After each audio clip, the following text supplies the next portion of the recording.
आसमान में बादलों की आवाजाही लगी थी। सफ़ेद रुई से बादल कभी सूरज की किरणों को ढक लेते तो कभी सूरज की किरणें उन्हें पीछे धकेल देती। दोनों की अटखेलियाँ चल रही थीं। ठंडी हवा जब चेहरे को छुए तो ऐसा लग रहा था जैसे माँ का आँचल चेहरे को छू गया हो। चारों ओर जहाँ तक नज़र जाए लाल पीले गुलाबी रंग के फूलों की चादर बिछी है। हवा के साथ इन फूलों की खुशबू तो ऐसे सांसों में समा गई जैसे जीवन में कभी इत्र की आवश्यकता ही नहीं हो। सच बसंत के मौसम में सचमुच लगता है कामदेव और रति पृथ्वी पर घूमते हैं। पहाड़ों पर चमकते धूप उसे स्वर्ण पर्वत का रूप दे रहे थे और उन पहाड़ों पर कहीं कहीं अमलतास के पेड़ों में खिले फूल ऐसा लग रहा था जैसे स्वर्ण आभूषण में लाल रंग का नग लगा हो और प्रकृति की देवी ने हरे रंग के वस्त्र और उस पर से यह खूबसूरत स्वर्ण आभूषण पहना है। पहाड़ों से आ रही झरने की आवाज़ सुनकर ऐसा प्रतीत होता है जैसे कोई छोटी सी बच्ची अपने नन्हे नन्हे पैरों में पायल पहनकर छम छम करती दौड़ रही है। प्रकृति का यह सुनहरा रूप अद्भुत है जो आत्मा में अंदर तक बस जाता है और अंदर चल रहे तूफान को शांत कर देता है।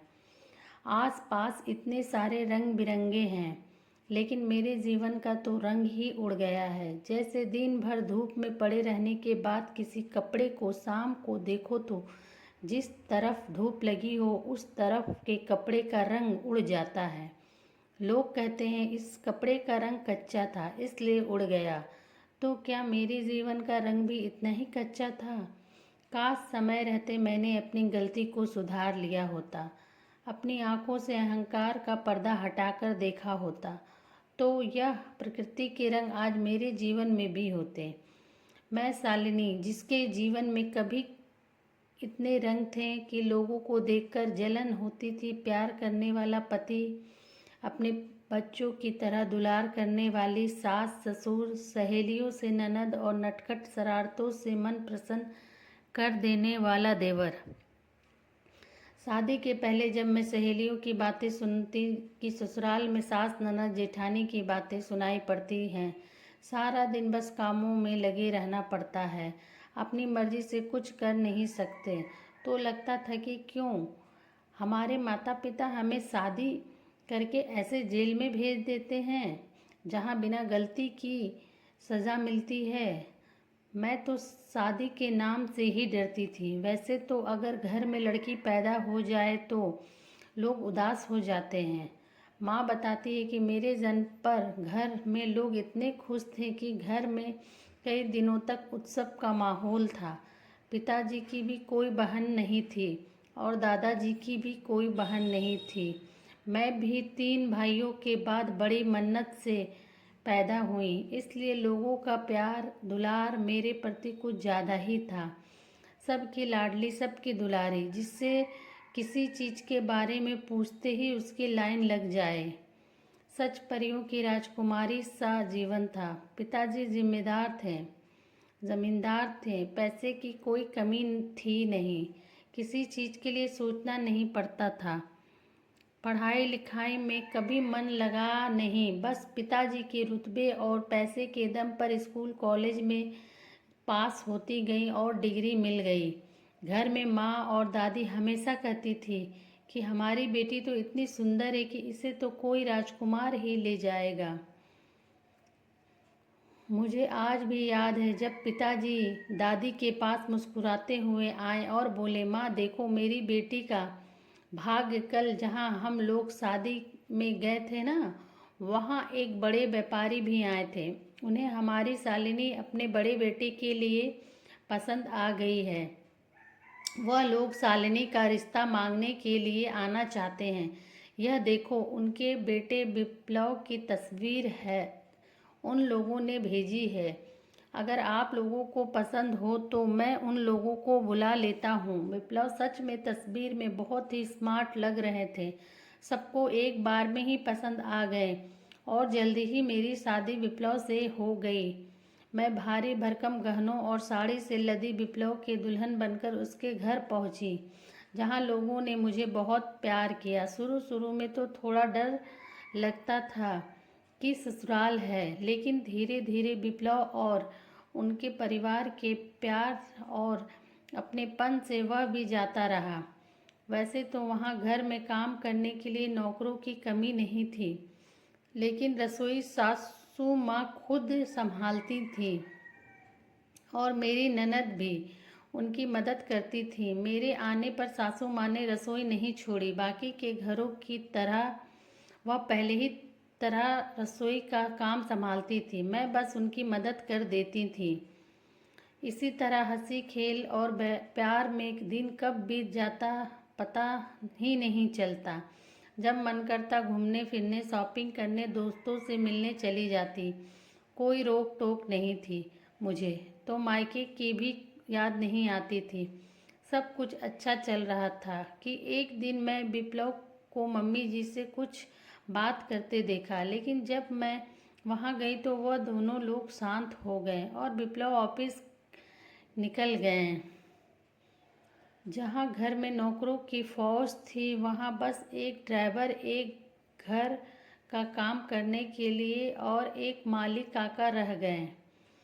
मुझे कुछ अजीब लगा। मैं जब कुछ पूछूं तो विप्लव बात को टाल गए, लेकिन कई दिनों से वह बहुत टेंशन में रहते थे। पापा जी और विप्लव अब देर रात तक ऑफिस में रहने लगे। घर में भी जैसे एक तनाव का माहौल रहने लगा।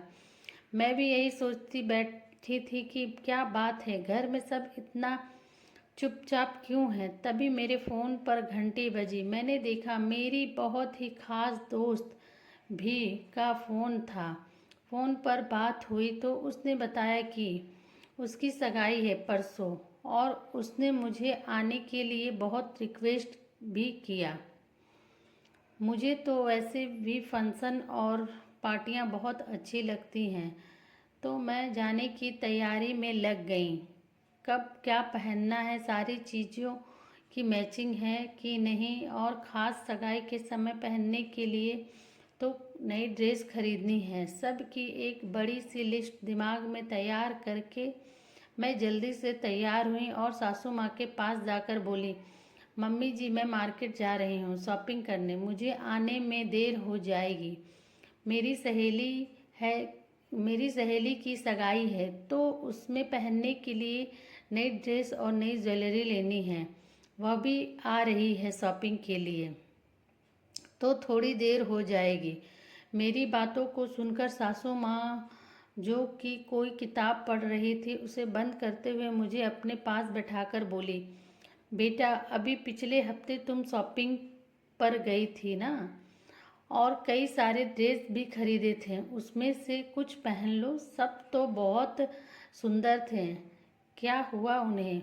नहीं, बस वह सब मैं अपनी सहेलियों को दिखा चुकी हूँ, और मुझे कुछ नया और डिज़ाइनर लेना है ताकि पार्टी में सबसे अलग दिख सकूँ।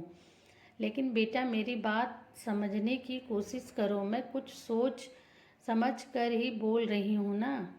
ठीक है, तो तुम मेरी अलमारी से जो पसंद आए ले लो, वह भी तो तुम्हारे ही हैं, उसे तो तुम्हारी सहेलियों ने नहीं देखा ना। सासू माँ की बातें सुनते ही मेरा मूड खराब हो गया और मैं यह बोलते हुए बाहर निकल गई कि किसी की पहनी हुई चीज़ नहीं पहनती।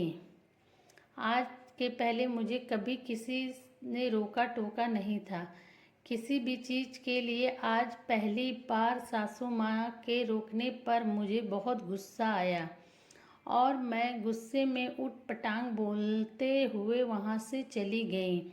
शॉपिंग पर जाकर मेरा मूड कुछ ठीक हुआ। सहेली के साथ मिल कर खूब शॉपिंग की, फंक्शन के सारे प्लान बन गए और खुशी खुशी गुनगुनाते हुए घर पहुंच गई। घर पहुंचते ही देखा तो विप्लव ऑफिस से आ गए थे और पता नहीं किस बात पर नाराज थे। माँ उन्हें शांत करने की कोशिश कर रही थी। मेरे हाथों में इतना सारा शॉपिंग बैग देखकर उनका गुस्सा और बढ़ गया। अचानक से मुझ पर चिल्लाकर बोले, तुम्हारा रोज रोज शॉपिंग होता है? किसी पूछ कर गई थी तुम शॉपिंग करने? माँ तुमने मना नहीं किया, तुम्हें तो पता है ना। हाँ बेटा, मैंने मना किया था लेकिन बाहू ने मानी नहीं। तुम शांत हो जाओ, पहले इतना गुस्सा ठीक नहीं, हम बात करेंगे। विप्लव के इस तरह चिल्लाने से मेरा गुस्सा सातवें आसमान पर चढ़ गया। एक तो सुबह मम्मी जी ने शॉपिंग पर जाने से मना किया, इसलिए मूड खराब हो गया था। किसी तरह शॉपिंग पर जाकर ठीक हुआ तो घर आते ही विप्लव शुरू हो गए। विप्लव की बातें सुनकर मेरा मूड और ख़राब हो गया। माँ बेटे मुझ पर इस तरह बात कर रहे थे जैसे कि मैं कोई नौकरानी हूँ जो उनसे पूछ कर काम करूँगी। मैं भी गुस्से में चिल्लाते हुए विप्लव से न जाने क्या क्या बोलती रही। मेरी सासू माँ ने जब मुझे शांत करने की कोशिश की तो मैं उन पर भी बरस पड़ी कि आप तो डायन हैं, पहले तो बेटे बहू में लड़ाई करवाती हैं, बहू के खिलाफ बेटे के कान भरती हैं, उस पर से अच्छी बनने का दिखावा करती हैं। ऐसी घटिया औरत तो मैंने देखी नहीं। मुझे भिखारी समझ रखा है क्या, जो तुम्हारी उतरन पहनूंगी? और न जाने क्या क्या अपशब्द बोलती रहीं। मेरा इस तरह से सासू माँ से बात करना, उनका अपमान करना विप्लव सहन नहीं कर पाए और गुस्से में मुझ पर हाथ उठा दिया। वह थप्पड़ पड़ते ही चारों तरफ सन्नाटा छा गया। पहली बार दर्द का एहसास हुआ। कोमल गोरे गालों पर तुरंत उंगलियों के निशान उभर आए, जिसे कभी किसी ने फूलों से नहीं छुआ हो, जिससे किसी ने तेज आवाज में बात न की हो। उस पर थप्पड़ से क्या हाल होगा, यह तो सोचा भी नहीं जा सकता।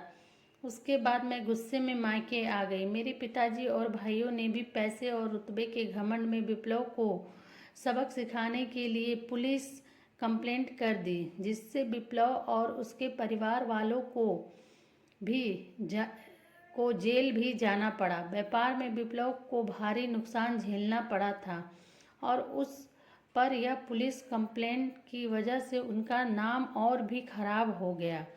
उन्हें सामाजिक रूप से भी शर्मिंदगी झेलनी पड़ी, जो कि उनके व्यापार के लिए काफ़ी नुकसानदायक रहा। पिताजी ने सभी रिश्तेदारों के कहने और उनकी बातों में आकर मेरा और विप्लव का तलाक करवाने का फैसला कर लिया। दादी ने पापा को बहुत समझाने की कोशिश की कि बेटी का घर मत बिगाड़ो, लेकिन पापा ने कहा उसने मेरी बेटी पर हाथ उठाकर मेरी बेइज्जती की है, उन्हें उनकी हैसियत बतानी पड़ेगी और व्यापार में घाटा हुआ तो हमसे मांग लेते हैं, हम दे देते हैं, उसके लिए क्या बेटी पर हाथ उठाएंगे? ऐसे लोगों के साथ मैं अपनी बेटी का रिश्ता नहीं जोड़ रख सकता। भिखारी कहीं के, उन्हें तो सच का भिखारी बनाकर छोड़ूंगा। रिश्तेदारों ने भी आग में घी का काम किया और पिताजी का गुस्सा कम होने के बजाय बढ़ता गया, जिसका परिणाम यह हुआ कि मेरा और विप्लव का तलाक हो गया। मेरे तलाक होने के कुछ ही समय बाद दादी का फिर पिताजी का स्वर्गवास हो गया। घर में भाई भाभी का राज हो गया। अब मैं अपना घर जलाकर दिन रात भाभी के ताने सुनती हूँ। ऐसा नहीं कि विप्लव मुझे लेने नहीं आए, वह मुझे कई बार लेने आए। अपनी गलती के लिए सबके सामने मुझसे माफ़ी मांगी और घर लौट चलने के लिए भी कहा, लेकिन मैंने ही अपने घमंड और अहंकार में विप्लव के प्यार को नहीं समझा। मुझे तो उस समय विप्लव को अपने आगे झुकाकर बहुत खुशी मिल रही थी। विप्लव ने मुझे बहुत समझाया कि अपने हाथों अपना घर मत जलाओ, लेकिन आंखों पर अहंकार के पर्दे ने उसके प्यार को देखने ही नहीं दिया। तलाक मिलने के बाद मैं बड़े शान से पिताजी के साथ अपनी बड़ी सी गाड़ी में जा बैठी और विप्लव वहीं कोर्ट के ही बाहर एक बेंच पर बैठा था। उसे देखकर ऐसा लग रहा था जैसे उसमें जान ही नहीं है। यह तो वह विप्लव है ही नहीं जिसे की फ़ोटो देखते ही मैं मोहित हो गई थी। वह बड़ी हुई दाढ़ी, नॉर्मल सा टी शर्ट डाले, बाल भी इधर उधर बिखरे हुए, आसपास लोगों की भीड़ होते हुए भी ऐसा लग रहा था जैसे कि वह कहीं दूर है। उसके चेहरे पर मन मोह लेने वाली मुस्कान की जगह चिंता की लकीरें उभर आई थी। सांवला सलोना मनमोहक रंग अब काला दिख रहा था। उस दिन विप्लव को देखकर मन तड़प उठा। मन किया जाकर उसे गले लगा लूं और उसके साथ चली जाऊं, लेकिन तभी मेरे अहंकार ने अचानक अपना सर उठा लिया और मैं पिताजी के साथ घर आ गई। पिताजी जब तक थे बात कुछ और थी, लेकिन अब भाई भाभी के लिए तो मैं एक बोझ हूँ। सच कहा जाता है, जीवन के रंग को संभालने, संवारने और उसे पक्का करने के लिए धैर्य, सहनशीलता, विश्वास और प्यार की ज़रूरत होती है, क्योंकि झुकता वही है जो प्यार करता है। प्यार में अहंकार नहीं होता। यह बात मुझे इतनी देर से समझ आई कि अब मैं अपनी गलतियों को सुधार नहीं सकती।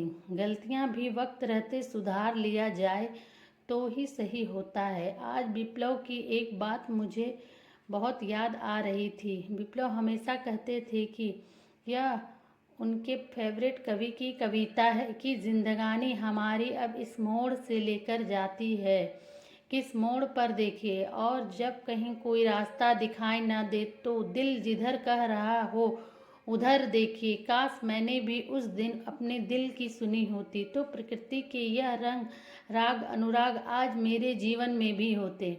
मेरा जीवन पतझड़ नहीं बसंत होता, मेरे जीवन में भी रंग होता, मेरे जीवन में भी रंग होता। ऐसा ही अन्य मार्मिक और प्रेरणादायक हिंदी कहानियों को पढ़ने और सुनने के लिए मेरे चैनल तबस्सुम वॉइस स्टोरी को लाइक, शेयर एंड सब्सक्राइब करना ना भूलें। प्लीज़ मेरे चैनल को लाइक, शेयर एंड सब्सक्राइब करें इस तरह के और इमोशनल हार्ट टचिंग स्टोरीज सुनने के लिए। Thanks for watching.